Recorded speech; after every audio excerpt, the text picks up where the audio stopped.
राज्य की कांग्रेस सरकार के खिलाफ भाजपा द्वारा शुरू की गई जन आक्रोश यात्रा का सोमवार को समापन हुआ। उदयपुर जिले में निकली जन आक्रोश यात्रा का समापन शहर जिला कलेक्ट्रेट के बाहर विशाल जनसभा के बाद हुआ। जन आक्रोश यात्रा में शहर और ग्रामीण इलाकों के कई कार्यकर्ता शामिल हुए। समापन कार्यक्रम में भाजपा की राष्ट्रीय मंत्री विजय राहटकर ने राज्य सरकार पर हमला बोलते हुए कहा कि राज्य की गहलोत सरकार अभी तक की सबसे भ्रष्ट सरकार साबित हुई है।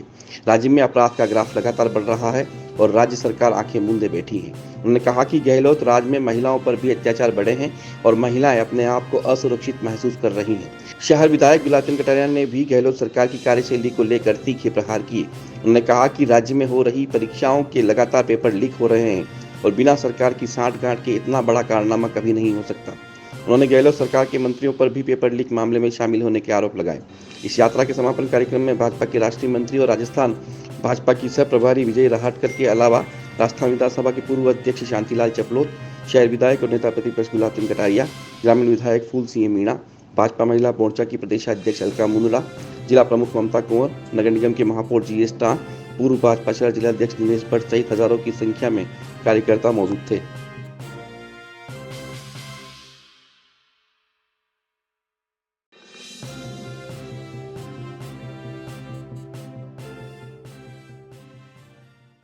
जिस तरह का जन आक्रोश व्यक्त किया आपने भी, क्या लग रहा है? मेरे को क्या ये सत्य है। इस सरकार के 4 साल पूरे हो गए और ये 4 साल राजस्थान के लिए एक तरह से कलंक की तरह से याद रहेगा।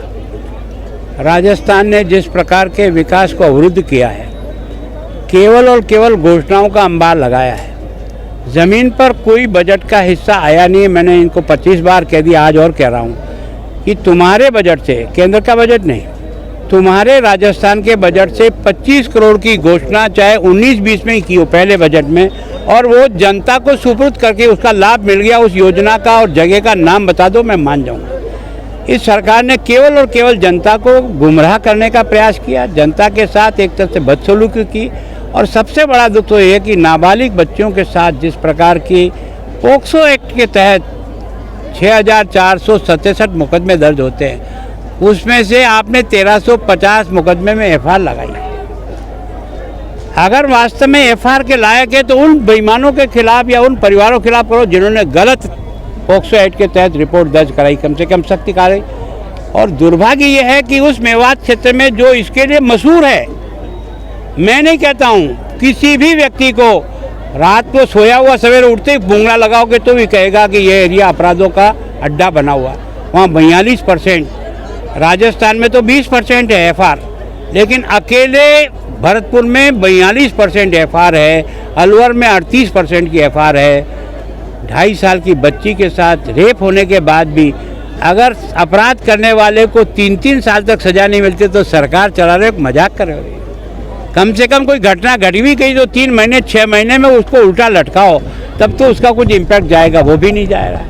और बच्चों के साथ जो तमाशा हो रहा है, आपके घर में भी अगर पढ़ा लिखा बच्चा परीक्षा देने गया होगा और उसके बाद जैसे रोता हुआ लौट के आया होगा, कौन है जिम्मेदार इसका? 1 पर्चा 2 पर्चा 12-13 पर्चे आउट हो जाए और तुम्हारा दिमाग नहीं चल रहा है कि सिस्टम को बदलने की आवश्यकता, सिस्टम बदलो। और जहाँ से ये लीक होता है उस बेईमान को पकड़ो ना। उस बस में क्या पकड़ रहे हो यार? वो तो खरीद के लाया इसलिए बांट रहा है। ऐसी कितनी बसें चली होगी राजस्थान में? मैं सोचता हूँ इस सरकार को कोई असर ही नहीं हो रहा है। और कहता है मैंने 4 को सस्पेंड कर दिया, या चाटे हो 4 को सस्पेंड करने से? जब तक चोर की मां नहीं पकड़ में आती है ना, तब तक संतोष नहीं होता और तब तक सिस्टम नहीं टूटता है। कह रहे हैं कि जिस तरह कार्रवाई की है, पेपर तो और राज्यों में भी लीक होता है, हम लोग जेल की सलाखों में डाल तो और राज्यों में अगर भ्रष्टाचार होता तो तेरे को अधिकार है क्या उसके बहाने? तू अपनी कम पंचायत कर। 12 पेपर हिंदुस्तान में किसी राज्य में आउट हुए तो उसका नाम बता। दुर्भाग्य है